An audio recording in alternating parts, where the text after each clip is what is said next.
Washington, an internal team at the Census Bureau found that basic personal information collected from more than 100 million Americans during the 2010 head count could be reconstructed from encrypted data, but with lots of mistakes, a top agency official disclosed Saturday.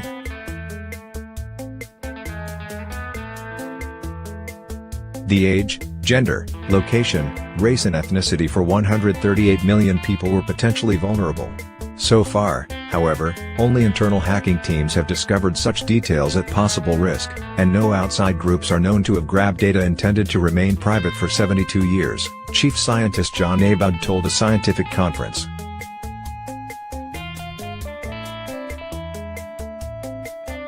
The Census Bureau is now scrapping its old data shielding technique for a state-of-the-art method that Abud claimed is far better than Google's or Apple's.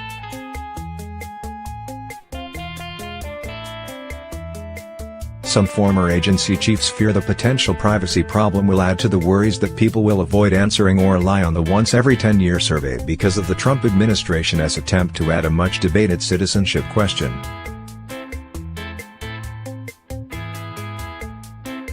The Supreme Court on Friday announced that it would rule on that proposed question, which has been criticized for being political and not properly tested in the field.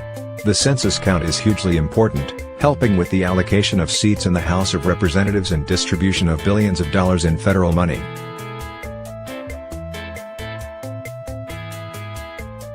The 8 billion pieces of statistics in census data are supposed to jumbled in a way so what is released publicly for research cannot identify individuals for more than 7 decades.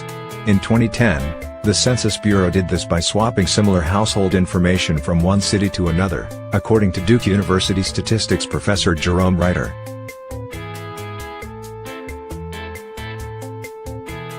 In the internal tests, Abud said, officials were able to match 45% of the people who answered the 2010 census with information from public and commercial datasets such as Facebook. But errors in this technique meant that only data for 52 million people would be completely correct, little more than 1 in 6 of the U.S. population. He said the 2010 census used the best possible privacy protection available, but hackers since then have become more skilled in reconstructing data. To counter their growing abilities, the agency has completely changed the system for 2020 and will offer the gold standard of privacy regardless of the fate of the citizenship question, Abud said.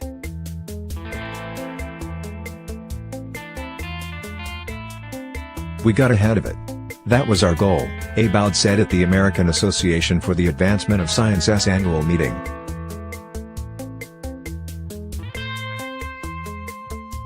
Georgetown University Provost Robert Groves, who headed the 2010 census, said the count had the proper privacy and that every census improves.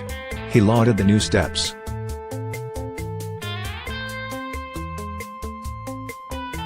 Former agency chief Kenneth Pruitt, a professor of policy at Columbia University, said the basic information such as age and ethnicity, even if publicly revealed, isn't as big a deal as other data breaches.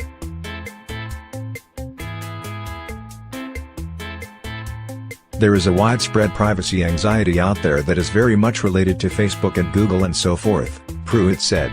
I am much more worried about the fact that my iPhone follows me around every day and that Apple sells that information to companies.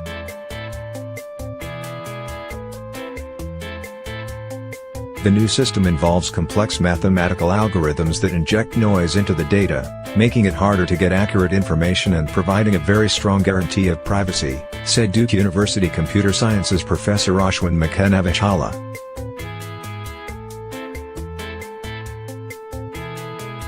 This increases privacy while lowering the accuracy for researchers who use the statistics.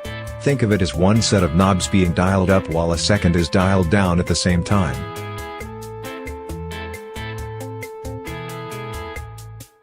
The decision on the official privacy accuracy setting for 2020 hasn't been set. Abud said policy officials, not engineers or scientists, will make that call.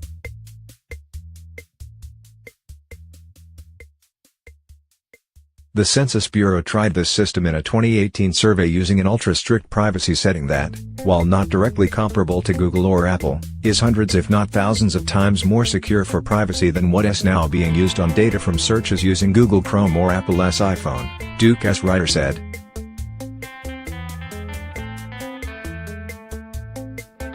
Pruitt suggested the public might not understand the extra efforts underway for the 2020 count but would be spooked by the disclosure about the privacy vulnerability, making people more reluctant to comply with the next census.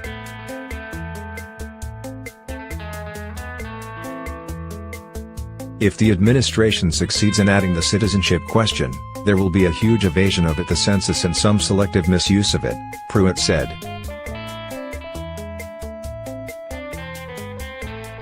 Whether some avoid the survey because of it or lie, neither is a good outcome, making the data less usable, Pruitt said. Grove said technical experts have serious problems with the citizenship question because it hasn't been tested in the field, as all census questions usually are. He compared it to putting a new drug on the market before the necessary testing.